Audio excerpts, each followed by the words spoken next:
जय तुलसी राम। 26 तारीख से नवरात्रि शुरू हो रही है और नवरात्रि में उपवास का बहुत महत्व है। सभी लोग ज़्यादातर उपवास करते हैं। ये दिन ऋतु परिवर्तन के है तो सृष्टि भी सफाई कर रही है और हमारा शरीर भी प्रकृति के अनुसार शरीर का मल बाहर निकालता है तो शरीर की भी सफाई चालू हो जाती है। इसलिए इन दिनों में शरीर को उपवास द्वारा शुद्धि कराने में हमें समय देना है। वैसे हम जानते हैं कि माँ जगदम्बा ने 9 दिन लड़ते हुए महिषासुर नाम के राक्षस का वध किया था। इन दिनों में हम शक्ति की उपासना करते हैं और हम जानते हैं कि शक्ति शुद्धता में होती है। तो हमें नवरात्रि के 9 दिनों का उपवास करते हुए शरीर को शुद्धि की तरफ ले जाना है। इन 9 दिनों में न केवल शरीर की शुद्धि होती है बल्कि मन, बुद्धि और आत्मा की भी शुद्धि होती है, क्योंकि जैसा खाए अन्न वैसा होए मन। हम सात्विक आहार लेने वाले हैं तो इसका परिणाम मन के ऊपर भी होने वाला है। तो इन दिनों में जब हम उपवास शुरू करते हैं तो कैसे करने हैं ये सब हम अभी देखेंगे। उपवास का महत्व भारतीय संस्कृति में बहुत ही साइंटिफिक रीत्या समझाया है। जैसे कोई व्यक्ति अगर किसी एक काम में बहुत व्यस्त है तो वो दूसरे काम की तरफ ध्यान नहीं देगा। उसी प्रकार हमारी आंतें, हमारा जठराग्नि, हमारी जीवनी शक्ति, हम जो खाना खा रहे हैं, वो जो पकाया भोजन खाते हैं उसको हजम होने में 14 घंटे लगते हैं। तो 14 घंटे हमारी जीवनी शक्ति व्यस्त रहती है पाचन पोषण निष्कासन में। अब मुझे बताओ, 2 बार हम खा रहे हैं, 2 बार नाश्ता कर रहे हैं सुबह शाम का, तो इतना सारा हम खाते हैं तो जीवनी शक्ति को आराम कहाँ से मिलेगा? तो जीवनी शक्ति को आराम नहीं मिलता है। इसलिए हमारे रोग दूर करने के लिए जीवनी शक्ति को समय ही नहीं मिलता। तो हम लोग क्या करते फिर? डॉक्टर, दवा, अस्पताल, रिपोर्ट और अलग अलग चिकित्सा पद्धतियाँ इसमें फंस जाते हैं। इसलिए हमें एक ही काम करना है, शरीर की जीवनी शक्ति को सफाई के लिए समय देना है। इसलिए नवरात्रि के 9 दिनों में हम जीवनी शक्ति पर भोजन से पड़ने वाला भार दूर करने वाले हैं। फिर देखिए, आपको एक हल्का और एनर्जेटिक अनुभव आना शुरू हो जाएगा। इन नवरात्रि में हम जो उपवास करने वाले हैं, तो उपवास का मतलब क्या है? उप यानी नज़दीक, वास यानी रहना। किसके नज़दीक रहना? तो भगवान के नज़दीक रहना। मतलब काम धंधा छोड़ना, काम धंधा नहीं छोड़ना, अपना सब काम संभालते हुए हमारे पंच कर्मेंद्रिय, पंच ज्ञानेंद्रिय, 11वां मन और बुद्धि, ये जो हम रोज भोगों की तरफ ध्यान दे रहे हैं, स्वार्थ की तरफ ध्यान दे रहे हैं, तो इन दिनों में हमें भगवान के विचारों के सानिध्य में रहना है। भगवान के विचारों में शरीर को, मन को, बुद्धि को भिगोना है। इसलिए उपवास का मतलब केवल आहार परिवर्तन नहीं है, बल्कि मन और बुद्धि का भी और आत्मा का भी हमें शुद्धिकरण करना है। इसलिए नवरात्रि में हम पकाया भोजन लेने वाले रोज जो खाते हैं वो टोटली पूर्ण बंद करना है। पहले दिन से 9 दिनों तक हमें पकाया भोजन बिल्कुल नहीं लेना है। इससे शरीर की शुद्धि होने लगेगी, भोजन का जो अतिरिक्त भार है वो कम हो जाएगा और शरीर की आंतें सफाई की तरफ ध्यान देगी।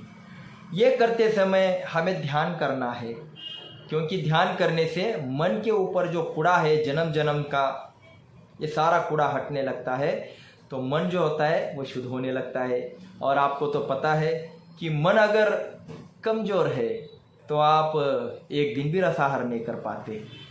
कोई भी आपको तुरंत डिस्टर्ब करता है कि अरे ये क्या चालू कर दिया, कुछ तकलीफ हो गई तो, एनिमा कर रहे हो आप, कुछ हो गया तो, ये क्या होता है कि इसका तुरंत असर आपके मन पर आता है। आप निगेटिविटी में जाते हो और सब कुछ अच्छा छोड़ देते हो। जबकि कोई भी व्यक्ति आपके किसी भी बीमारी में कुछ भी काम नहीं आता है, फिर भी आप उसका सुनते हो। ये क्यों होता है? क्योंकि आपका माइंड कूड़ा कचरा से भरा है, निगेटिविटी से भरा है। तो ये शुद्ध कब होगा? ध्यान करने से। इसलिए नवरात्रि में भोजन परिवर्तन का महत्व है, उपवास का। इस उपवास में मन का भी शुद्धिकरण करना है, इसलिए ध्यान करना है। जितनी आपकी उम्र है उतना मिनट आपको बैठना है, सुबह या शाम, जब भी समय आपको लगेगा उस समय डिस्टर्ब नहीं करना है खुद को। बुद्धि का शुद्धिकरण करना है, इसलिए इन दिनों में आध्यात्मिक वाङ्मय का पठन ज़्यादा होता है।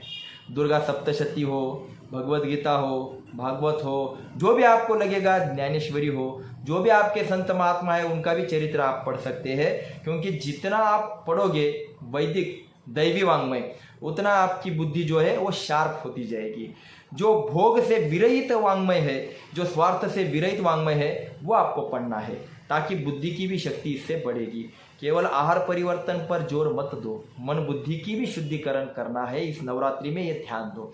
और इसके साथ जैसे ही शरीर, मन और बुद्धि शुद्ध होती जाएगी, आत्मा अपने आप शुद्ध हो जाता है। आत्मा में आपको अनुभव आता जाएगा, शांति, सुख, समाधान की अनुभूति आने लगेगी। तो इसलिए इस नवरात्रि में हमें क्या ध्यान देना है कि भोजन परिवर्तन के साथ ध्यान और दैवी वाङ्मय का वाचन, मतलब अभ्यास करना है। हाँ, शरीर शुद्ध करते समय उपवास का जो महत्व है, इसमें आयुर्वेद कहता है लंघनम परम औषधम। लंघन यानी उपवास। उपवास जो होता है शरीर के आंतरिक टॉक्सिन को खत्म कर देता है। शास्त्र कहता है आहारम पचती शीखी दोषान आहार वर्जित। भोजन हजम करने का काम हमारा जठराग्नि करता है, पर उसको खाने को नहीं दोगे तो आपके दोषों को वो हजम कर डालेगा, खत्म कर देगा। इसलिए उपवास में अनुभूति क्या आती है कि रोग सब निकलना शुरू हो जाता है। गंभीर से गंभीर भयानक बीमारी को भी दूर करना है तो बस शरीर में कुछ मत डालो, फास्टिंग करो, अपने आप अंदर की रोगों की कोशिकाएं मरती जाएगी। इसलिए उपवास जरूरी है। भट्टी तप गई तो लोहा पिघलता है, वरना कागज भी धुआं निकलता है ना। तो हमारी जठराग्नि जो है ना, इसके ऊपर इतने दिनों से हम, महीनों से हम खाते पीते आ रहे हैं। इसका जो मल है, आम्ल है, पित्त, गैसेस, एसिड, ये सब गंदगी जठराग्नि के ऊपर जमा हुई है। अब इसको निकालना है तो क्या करना पड़ेगा? ये जो भट्टी है इसके ऊपर कूड़ा कचरा आ गया है, तो इसको फूंक मारो तो अग्नि तेजस्वी हो जाता है, वो सबको जलाने की ताकत रखता है। उसी प्रकार जठराग्नि को फूंक मारो, यानी उपवास करो, कुछ मत डालो, तो वो जो होगा प्रज्वलित हो जाएगा। तो आप ज़्यादा भी आगे जाकर खाएंगे तो हजम करने की ताकत रखेगा। तो इसलिए जठराग्नि की ताकत बढ़ाने के लिए हमें पकाया भोजन को बंद करना है। बाहर का गैस अग्नि बंद करो, भीतर का अग्नि प्रज्वलित करना है। इसलिए हमें उपवास करना है। अब उपवास करते समय कुछ बातें ध्यान में रखो कि जब भी आप 6-8 महीनों में किसी घर की सफाई निकालते हो तो कितनी धूल उड़ती है, कितना कूड़ा उड़ता है, बहुत सारी गंदगी उड़ती है। तो क्या आप घर की सफाई छोड़ देते हो? नहीं छोड़ते, क्योंकि जिस घर में ज़्यादा धूल है उस घर में झाड़ू मारते समय धूल उड़ती है। अब उसी प्रकार हम 4-6 महीने के बाद अपने शरीर की सफाई निकाली है तो बहुत सारी धूल उड़ेगी, बहुत सारा कचरा उड़ेगा। तो इसका मतलब क्या है कि उपवास शुरू करने के बाद आपको चक्कर सा लगेगा, कमजोरी लगेगी, आपको थकान महसूस होगी, आपको सर्दी, खांसी, बुखार तक आ सकता है, लूज मोशंस, उल्टियाँ तक हो सकती है। तो इसका मतलब जितना गंदगी, कूड़ा अंदर ज़्यादा उतना तकलीफ हो सकता है। इसमें घबराने वाली कोई बात नहीं है। ये उल्टा खुशी की बात है कि अनचाहे लोग आपने जमा किए थे, अभी वो लोग आपको छोड़कर जा रहे हैं, तो वो जाते समय तकलीफ ही देंगे। इसलिए डरने वाली कोई बात नहीं। 2-3 दिन सहन करो, तीसरे दिन के बाद अनुभूति आ जाएगी, आप एनर्जेटिक हो जाओगे। इसलिए जिस घर में सफाई होती है, स्वच्छता होती है, उस घर में प्रसन्नता महसूस होती है। आपको भी तीसरे दिन के बाद प्रसन्नता महसूस होने लगेगी। इसलिए फास्टिंग में ध्यान रखो कि ऐसा कोई भी हेवी काम नहीं करना है, आराम करो, क्योंकि हमारी शक्ति, जीवनी शक्ति सफाई की तरफ ध्यान दे रही है।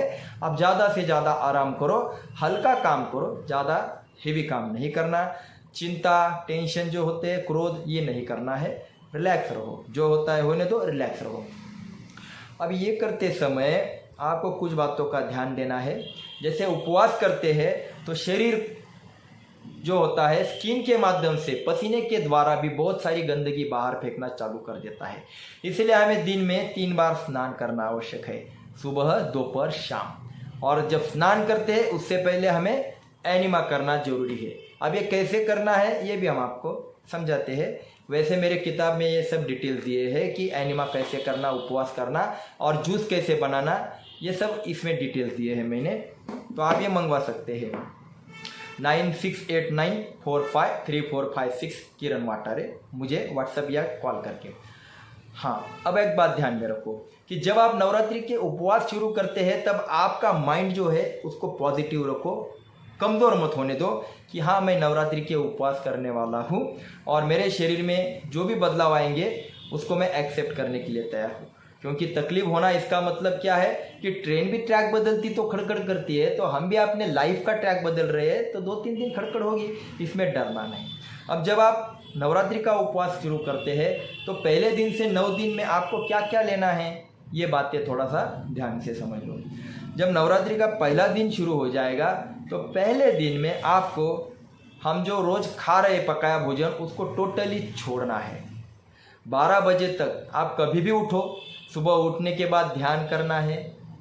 ध्यान करने के बाद जो भी आपका काम है थोड़ा बहुत हल्का वगैरह कर लो। 12 बजे तक उपवास करना है। अब ये उपवास नवरात्रि के दिनों में जितना ज़्यादा कर सकते हो उतना ज़्यादा करो, क्योंकि 12 बजे तक तो हम रोज़ उपवास कर रहे हैं, पर इन दिनों में जितना ज़्यादा कर सकते हो उतना करो, कोई तकलीफ नहीं होगी आपको।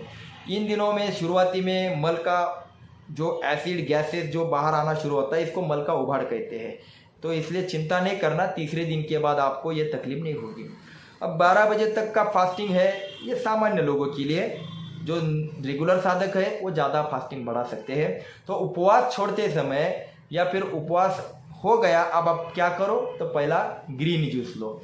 अब ग्रीन जूस में पालक की पत्ती से लेकर आपके राज्य में, गांव में जो हरी पत्तियाँ ज़्यादा से ज़्यादा आती है वो सीजनल हरी पत्तियाँ, सीजनल, रीजनल, ओरिजिनल, उनका जूस आपको पीना है। तो ये मत सोचो कि हरी पत्तियों में पालक चलेगी क्या, ये चलेगा क्या, सब कुछ चलेगा। भगवद गीता में 90 अध्याय में 26वां श्लोक भगवान कहते हैं, पत्रम पुष्पम फलम तोयम यो मे भक्ता प्रयश्चति तदहम भक्त्युपर्युतम अश्नामि प्रयतात्मना, कि पत्तियाँ, फूल, फल और जल जो मुझे अर्पण करता है उस पर मैं खुश हो जाता हूँ। तो भाई ये पत्तियाँ भगवान ने ही बनाई है। हाँ, इसको पकाकर खाना ये भगवान का अपमान है, निरादर है। इसलिए कच्चा जब आप लेते हो तो ये नवरात्रि में जरूर चलेगी, इसलिए उसकी चिंता मत कीजिए, जरूर पालक का पत्तियों का आप जूस पी सकते हैं।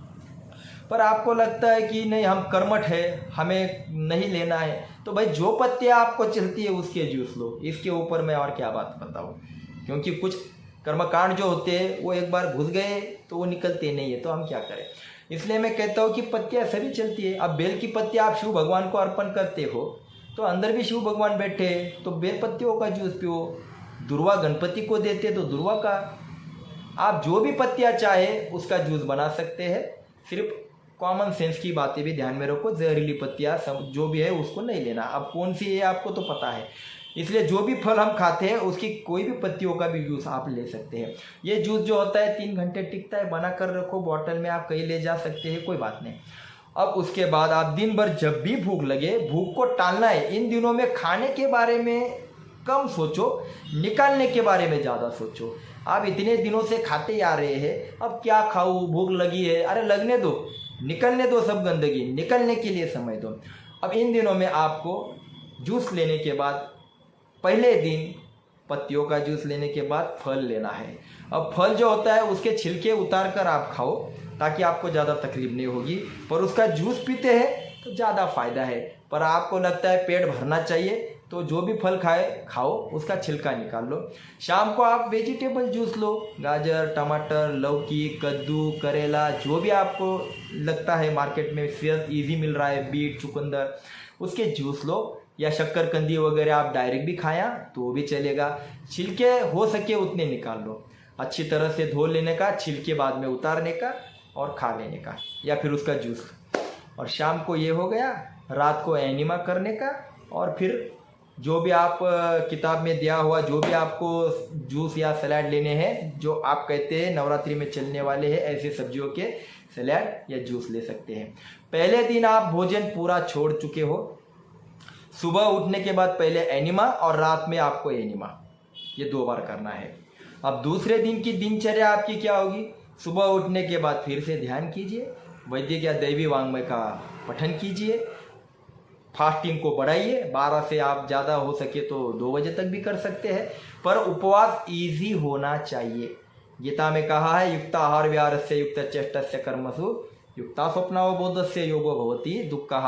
आहार और विहार युक्त होना चाहिए, अति सर्वत्र वर्जयेत। तो इसीलिए शरीर को जितना सहन होता है ईजी उतना ही उपवास करो। अब आपको क्या करना है, तो 12 या 1-2 जितना सहन होता है उतना उपवास करके फिर हरी पत्तियों का जूस रोज की तरह लेना है। उसके बाद दिन भर आप जितना चाहे उतना फल खाओ, पर आज आपको वेजिटेबल छोड़ना है। एक एक चीज़ आपको छोड़ते जाना है। वेजिटेबल यानी गाजर, बीट, चुकंदर, लौकी, कद्दू, ये दूसरे दिन आपको छोड़ना है। तीसरे दिन आपको क्या करना है, हाँ दूसरे दिन रात को फिर एनिमा करके आप फल या पालक का या पत्तियों का जूस ले सकते हैं। तीसरे दिन आप सुबह फिर एनिमा कीजिए, ध्यान कीजिए, भगवान के विचारों का पठन कीजिए, फिर उपवास, और उपवास के बाद हरी पत्तियों का जूस लेना है पूरे दिन भर। अब आपको फल भी छोड़ना है। इस दिन में तीसरे दिन में आपको केवल पत्तियों के जूस पर रहना है। रात को एनिमा करके फिर पत्तियों का जूस ले सकते हैं। अगर भूख है तो ही जूस लेना, भूख नहीं है तो जूस बिल्कुल नहीं लेना, कोई आवश्यकता नहीं। ऑलरेडी हमारे शरीर में इतना कुछ भरा है कि अगर शरीर मांग नहीं रहा है तो कुछ मत डालो। चौथे दिन सुबह उठने के बाद एनिमा करो। एनिमा करने के बाद फिर से आप जो है ध्यान करना है, वांग्मय वाचन करना है, और 12, 1, 2, 3, 4 जितना होता है उतना फास्टिंग करना है। पर ध्यान रहे आज आपको हरी पत्तियों का जूस भी नहीं लेना है। आज आप टोटली पूरा दिन नींबू शहद पानी पे रहना है। नवरात्रि के 5वें दिन आपको संपूर्ण दिन निर्जला उपवास करना है। निर्जला उपवास करते हुए ध्यान में ये रखो कि 3 बार एनिमा और 3 बार स्नान आपको करना है, सुबह, दोपहर और रात को। पूरा दिन कुछ भी नहीं खाना, कुछ भी नहीं पीना। 3 बार एनिमा, 3 बार स्नान, और हो सके उतना ध्यान करना, हो सके उतना दैवी वांग्मय पढ़ना है। क्योंकि जिस दिन आप निर्जला उपवास करते हैं उस दिन स्किन के माध्यम से बहुत सारा कूड़ा बाहर आना शुरू हो जाता है पसीने के द्वारा। ऐसे समय अगर आप स्नान करते हैं एनिमा करके, तो रगड़ रगड़ कर स्नान करने से शरीर के जो रंध्र होते हैं सभी खुले हो जाते हैं, गंदगी निकल जाती है, शरीर विषय मुक्त होना शुरू हो जाता है, टॉक्सिन बाहर निकल जाते हैं। छठे दिन आपको फिर नींबू शहद पानी पे शुरुआत करना है, मतलब सुबह एनिमा, उसके बाद आपको उपवास और पूरा दिन नींबू शहद पानी पर रहना है। 7वें दिन आपको क्या करना है, सुबह उठ के फिर से एनिमा, दोपहर तक उपवास और हरी पत्तियों के जूस पर पूरा दिन रहना है। रात को एनिमा करना है और जब जब भूख लगेगी तब तक आपको हरी पत्तियों के जूस लेना है। 8वें दिन आपको सुबह एनिमा, दिन भर जितना हो सके उपवास, और पालक का या ग्रीन जूस लेकर आप दिन भर फल खा सकते हैं। आखिरी 90वें दिन में आपको क्या करना है, बस वही जो पहले दिन किया वही करना है। सुबह उठने के बाद आपको एनिमा करना है, 12 बजे तक उपवास करना है, 12 बजे ग्रीन जूस लीजिए, अगर फास्टिंग ज़्यादा करते हो तो कीजिए, दिन भर फल खाइए, पालक के जूस लेने के या ग्रीन जूस लेने के बाद फल खाइए, शाम को वेजिटेबल जूस, रात का एनिमा करके अगर भूख है तो सलाद खाओ या फिर जूस पियो। इसमें ध्यान आपका कंपलसरी है, 2 बार आपका रोज एनिमा कंपलसरी है, और रोज अगर 2 बार स्नान करते हैं और निर्जला उपवास के दिन 3 बार स्नान करते हैं तो शरीर की शुद्धि जल्दी हो जाएगी, ज़्यादा फायदा हो जाएगा। अगर कोई दवाइयाँ वगैरह चालू है तो जितना हो सके उतना टालो, क्योंकि दवाइयाँ से साइड इफ़ेक्ट्स हो जाएंगे, तकलीफ बढ़ेगी। तो इसलिए दवाइयाँ जितना कम ले सकते उतना कम कर देना। 10वें दिन जब आप उपवास छोड़ोगे तो रोज की तरह दिनचर्या वैसी ही रखो। सिर्फ शाम के बाद आपको कोई भी सब्जियों का सूप पीना है। सूप यानी गर्म करके, तो सूप आप पी सकते हैं ताकि आंतों को गर्म भोजन की आदत पड़ने लगे। एकदम से 10वें दिन बहुत सारा खाना मत खाओ, क्योंकि आपको फूड पॉइजनिंग हो सकता है, अस्पताल में एडमिट करना पड़ सकता है। इसलिए उपवास करना आसान है, छोड़ना बहुत खतरनाक है। उसको साइंटिफिक ही आपको करना है। छोड़ते समय आपको कोई भी ऐसी चीज़ नहीं करना है कि चलो अभी बहुत सारा है खा लो, 9 दिन निकाले महीने, ऐसा मत कीजिए। धीरे धीरे आगे बढ़ो। तो 10वें दिन आप क्या करो, नवरात्रि ख़त्म हो गई है, 10वें दिन आप शाम के बाद ही गर्म सूप ले सकते हैं। फिर उसके बाद 11वें दिन 12वें दिन धीरे धीरे पकाया भोजन रात को शुरू कर दो। मतलब एक आधा रोटी, दाल चावल थोड़ा सा, ये रात में। ऐसा करते करते आप अपने भोजन पे आ जाओ। तो इसमें आपने देखा कि हमने एक एक चीज़ छोड़ते गए हैं। नवरात्रि के पहले दिन से 90 दिन तक छोड़ते गए और फिर शुरू करते गए। अब छोड़ने का क्यों, इससे क्या होता है? तो छोड़ने का जो शास्त्र है, इसका महत्व मैंने किताब में भी बहुत सारा बताया है कि ये छोड़ते क्यों है। जब भी किसी को सुख चाहिए, सुख प्राप्ति के लिए इंसान पूरे जिंदगी भर पैसा जमा करने के पीछे पड़ रहा है, मित्र, रिश्तेदार, कुर्सी, सत्ता सब प्राप्त करने के पीछे पड़ा है, पर सुख कोई मिल नहीं रहा है। तो सुख कहाँ मिलेगा? सुख वही मिलता है जहाँ आप छोड़ते हो। समझो, शरीर में अगर उल्टियाँ हो रही है, होने की इंडिकेशन आ रहे हैं, तो जब तक उल्टी होती नहीं है तब तक आप बेचैन रहोगे। उल्टी कर डालो, शरीर ने गंदगी फेंक दी, छोड़ दिया पूरा सब कुछ, आप हल्का हो गए। सरदर्द हो रहा है, वमन करके सब गंदगी छोड़ दो, सरदर्द निकल जाएगा। शरीर में बहुत सारा कूड़ा कचरा जमा है, गैसेस, एसिड, एनिमा करो, गंदगी बाहर निकाल लो, शरीर ने गंदगी छोड़ दी। जो जो छोड़ोगे ना तो सुख की प्राप्ति होने लगी। इसका बहुत बड़ा उदाहरण भगवान ने हमारे लाइफ में दिया है नींद के माध्यम से। आप जो नींद लेते हैं ना, तो नींद जो होती है शरीर को आराम करने के लिए है, ये थोड़ा सा बाजू रखो। शरीर को नींद क्यों दी भगवान ने कि जब आप सोते हो तो सोने के बाद जब उठते हो तब आपको बहुत खुशी होती है, आनंद मिलता है, सुख की प्राप्ति होती है। तो आप कहते हो बड़ी अच्छी नींद मिली। इस नींद में आपको क्या मिला? क्या आप कोई ऑफिसर थे, या कोई डॉक्टर, इंजीनियर या वकील थे? आपको नींद में आपकी पत्नी याद आई, आपकी प्रॉपर्टी याद आई, आपके बच्चे याद आए, आपका स्टेटस याद आया, कुर्सी याद आई? कुछ नहीं, कुछ नहीं था, आपने सब कुछ छोड़ दिया, तब आप नींद में गए। तो नींद आपको सिखाती है कि आपके पास कुछ भी नहीं होगा तो भी आप सुखी रहोगे। तो ये छोड़ना जब आप सीखोगे ना, तब आपको भगवान की सुख की प्राप्ति होना शुरू हो जाएगा।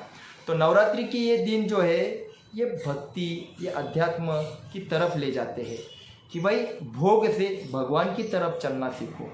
क्योंकि ये मनुष्य जीवन मिला है, ये भगवान का लाडला बनने के लिए मिला है। नर अपनी करनी करे तो नर का नारायण बन जाए। तो नारायण बनना तो दूर की बात है, पर पहले इंसान तो बने। और इंसान का प्रथम कर्तव्य होता है सेवा करना, दान करना। तो ये कब करेंगे? इसीलिए छोड़ना सीखो, जो हमने जमा किया है उसे बांटना सीखो। तो इस नवरात्रि में हम खाना छोड़ रहे हैं, भोजन छोड़ रहे हैं, तो इसका जो भी कोई खर्चा वगैरह है, ये सारा जो है ये किसी को आप दे दो, हल्का हो जाओगे।